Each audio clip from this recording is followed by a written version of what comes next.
الحمدللہ رب العالمین والصلاة والسلام علی سید الانبیاء والمرسلین اما بعد۔ سیدنا عمر رضی اللہ تعالی عنہ نے نبی کریم صلی اللہ علیہ وسلم سے عرض کی ہے، اللہ کے رسول صلی اللہ علیہ وسلم، میں آپ سے محبت کرتا ہوں، اپنی جان کے سوا باقی ہر شے سے بڑھ کے آپ سے محبت رکھتا ہوں۔ تو رسول اللہ صلی اللہ علیہ وسلم نے فرمایا کہ نہیں، جب تک اپنی جان سے بھی زیادہ مجھ سے محبت نہیں کرو گے تمہارا ایمان نہیں کامل ہوگا۔ تو فرمایا کہ اب میں آپ سے اپنی جان سے بھی بڑھ کے محبت کرتا ہوں۔ تو رسول اللہ صلی اللہ علیہ وسلم نے فرمایا الآن یا عمر، کہ اے عمر اب بات بنی ہے۔ رسول اللہ صلی اللہ علیہ وسلم سے محبت یہ شریعت کا تقاضا ہے، دین کا تقاضا ہے، ایمان کا تقاضا ہے۔ اور محبت کا یہ تقاضا ہے کہ رسول اللہ صلی اللہ علیہ وسلم کی لائی ہوئی شریعت کی اتباع اور پیروی کی جائے، نبی کریم صلی اللہ علیہ وسلم کی ناموس اور عزت و حرمت کی حفاظت کی جائے۔ یہ محبت کا تقاضا ہے، لیکن اس کا یہ معنی ہرگز نہیں ہے کہ نبی کریم صلی اللہ علیہ وسلم کی شان میں اگر کوئی گستاخی کرے اور عدالت فیصلہ غلط کر دے تو آپ نبی کے دین کی حرمت کو ہی پامال کرنا شروع کر دیں۔ یہ جو معاملہ بنا ہے عافیہ کے متعلق، مانا کہ عدلیہ سے غلطی ہو گئی، جان بوجھ کے کی انہوں نے، یا ثبوت اور جو معاملات تھے ان کو پیش نظر ان کو سامنے رکھتے ہوئے ان سے فیصلہ غلط ہو گیا، جیسے بھی ہوا غلط ہو گیا۔ لیکن اب اس کا کیا مطلب ہے کہ ملک میں انارکی پھیلا دی جائے، افراتفری کا ماحول کھڑا کر دیا جائے، راستے روکے جائیں، لوگوں کو مسافروں کو تنگ کیا جائے۔ ابو داؤد کی حدیث ہے، نبی کریم صلی اللہ علیہ وسلم جہاد سے واپس آ رہے تھے، ایک جگہ پڑاؤ ڈالا تو لوگوں نے راستہ روک دیا، راستے میں بیٹھ گئے اور جگہ کو تنگ کیا۔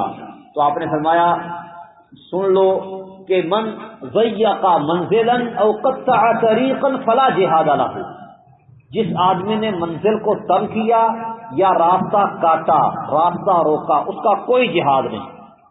جہاد اسلام میں سب سے عظیم ترین عبادت ہے، لیکن جو آدمی راستہ روکے فرمایا فلا جہاد لہ، اس کا کوئی جہاد نہیں۔ تو راستے بند کرنا یہ کوئی دین کی خدمت نہیں ہے، اور نہ ہی یہ نبی کریم صلی اللہ علیہ وسلم کی حرمت کا تقاضا ہے، بلکہ رسول اللہ صلی اللہ علیہ وسلم نے راستے میں بیٹھنے سے منع کیا ہے۔ صحابہ کرام کہنے لگے اللہ کے رسول صلی اللہ علیہ وسلم، اس کے بغیر تو ہمارے پاس کوئی چارہ کار ہی نہیں ہے، بیٹھنا پڑتا ہے، مجالس ہوتی ہے ہماری۔ فرمایا فاعتوا الطریق حقہ، اگر تم لازمی ہی بیٹھنا چاہتے ہو راستے میں تو پھر راستے کو اس کا حق دو۔ پوچھا کہ راستے کا حق کیا ہے؟ فرمایا غض البصر، نگاہ اپنی نیچے رکھو، غیر محرموں کو نہ دیکھو۔ رد السلام، کوئی سلام کہے اس کے سلام کا جواب دو۔ والامر بالمعروف، نیکی کا حکم دو۔ والنہی عن المنکر، اور برائی سے منع کرو۔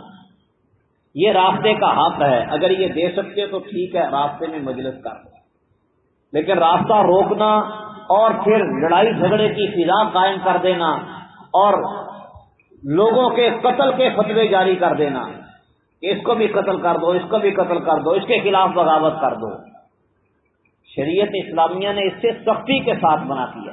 ہاں یہ جو معاملہ ہوا اس کا قانونی جائز طریقہ کار بھی موجود ہے، عدالت میں ریویو داخل کریں، جو اصل اس کا اصول اور طریقہ کار ہے، نظر ثانی کی درخواست دائر کریں کہ فیصلہ غلط ہوا ہے، ہم نہیں اس کو تسلیم کرتے، یہ حق ہے۔ ہاں جمہوری حکومتوں میں یہ حق حاصل ہوتا ہے عوام کو کہ وہ اپنی آواز حکومت تک پہنچانے کے لیے اپنا احتجاج ریکارڈ کروائیں، لیکن احتجاج کا مطلب بدماشی نہیں ہوتا، احتجاج کا مطلب بغاوت اور ٹکراؤ نہیں ہوتا، احتجاج کا مطلب صرف اپنی رائے حکومت تک پہنچانا ہوتا ہے، اور راستہ روکے بغیر بھی یہ کام ہو سکتا ہے۔ پریس کانفرنس سب سے بہترین طریقہ ہے احتجاج ریکارڈ کروانے کا۔ اور پھر اگر آپ نے مثلا جلوس ریلیاں ہی نکالنے ہیں، ایسے راستوں کا انتخاب کریں جو وسیع اور کشادہ ہوں، دو رویہ راستے ہوں۔ ایک طرف آپ ٹھیک ہے اپنا شوق پورا کریں، اپنا احتجاج ریکارڈ کروائیں، دوسری جانب آنے جانے والوں کے لیے راستہ کھلا چھوڑ دیں۔ راستے بند کرنا، روکنا کہ جس کے نتیجے میں کئی مسافر پریشانی کا شکار، کئی مریض اور بیمار لوگ وہ بیچارے پریشانی سے دوچار، حتیٰ کہ کئی اموات صرف اس وجہ سے واقع ہو جاتی ہے راستے میں کہ ایمبولینس رکی ہوئی ہے اور آگے جانے کے لیے راستہ نہیں۔ نبی کریم صلی اللہ علیہ وسلم قطعاً ان کے دین میں اس بات کی اجازت نہیں ہے۔ یہ تو اتنا پرامن اور پرسکون دین ہے، میدان جنگ میں بھی ہوش کھونے کی اجازت نہیں دیتا۔ جنگ کا میدان ہے، کافروں سے لڑ رہے ہیں، پھر بھی ہوش مندی کا مظاہرہ کرنے کا حکم دیتا ہے۔ ایک آدمی نے مسلمان پر وار کیا، قریب تھا کہ اس کو قتل کر دیتا، لیکن اللہ نے بچا لیا۔ مسلمان کا داؤ چلا، جب اس پر سر پہ پہنچا تو کافر نے کلمہ پڑھ لیا، لیکن اس نے پھر بھی اس کو قتل کر دیا۔ نبی کریم صلی اللہ علیہ وسلم نے اس کو سخت ڈانٹا، کہا اس نے تو مجھ سے ڈرتے ہوئے کلمہ پڑھا تھا، تو میں تو نے اس کا دل چیر کے دیکھا تھا، تو لا الہ الا اللہ کے ساتھ کیا کرے گا؟ وہ مجھے مارنے لگا ہے، اور اگر میں نہ بچتا تو اس نے قتل کر دینا تھا۔ جب میرے تلوار کے نیچے آیا اور اس نے کلمہ پڑھ لیا، شریعت کہتی ہے چھوڑ دے اسے۔ جوش نہیں، ہوش۔ میدان جنگ ہے، بچوں کو قتل نہیں کرنا، عورتوں کو نہیں مارنا، بوڑھوں کو نہیں مارنا، جو نوجوان تمہارے سامنے ہتھیار پھینک دے اسے قتل نہیں کرنا۔ کیسا پرامن لڑائی کا طریقہ دیا اسلام نے۔ یہ جنون اور جوش جس میں بندہ ہوش ہی کھو دے، یہ اسلام میں جائز نہیں ہے۔ اسلام عقل مندی کا، صبر اور حوصلے کا دین ہے۔ ایک عورت کے پاس سے نبی کریم صلی اللہ علیہ وسلم گزرے، رو پیٹ رہی تھی۔ آپ نے اسے کہا صبر کر، اس نے پہچانا نہیں، کہتی ہے جو دکھ مجھے پہنچا ہے اگر وہ تجھے پہنچتا تو پھر میں دیکھتی تو کیسے صبر کرتا۔ نبی صلی اللہ علیہ وسلم آ گئے، لوگوں نے بتایا تو نے کیا گستاخی کر دی ہے، یہ تو رسول اللہ صلی اللہ علیہ وسلم تھے، معافی مانگو جا کے۔ گئی معذرت کرنے کے لیے کہ جی میں نے آپ کو پہچانا نہیں تھا، اب میں آپ کا حکم مانتی ہوں، صبر کرتی ہوں۔ فرمایا انما الصبر عند الصدمۃ الاولى، صبر وہ ہوتا ہے جو چوٹ پڑتے ہی کیا جائے۔ رو دھو کے، رو پیٹ کے تو سارے ہی صبر کر جاتے ہیں، چپ ہو جاتے ہیں۔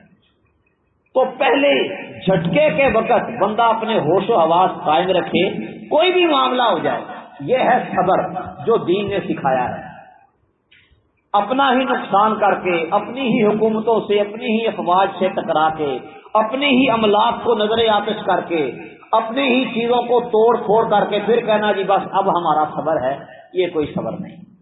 نہ ہی شریعت اس ایسے صبر کو مانگتی اور تقاضا کرتی ہے ایسے صبر کا۔ شریعت ایسا صبر چاہتی ہے جس میں امن اور سکون ہو، بندہ سوچ سمجھ کے ساتھ، حوصلے کے ساتھ اقدام کرے اور اپنے آپ کو شریعت کا پابند رکھے۔ اگر کسی دوسرے نے شریعت کی حد کو توڑا ہے تو اس کے جواب میں آپ بھی شریعت کی حد کو توڑ دیں، یہ کہاں کی دانش مندی ہے؟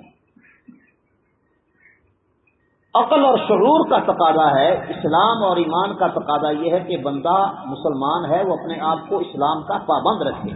اللہ تعالیٰ سمجھنے اور عمل کرنے کی توفیق دے۔ وما علیہ الا البلاغ۔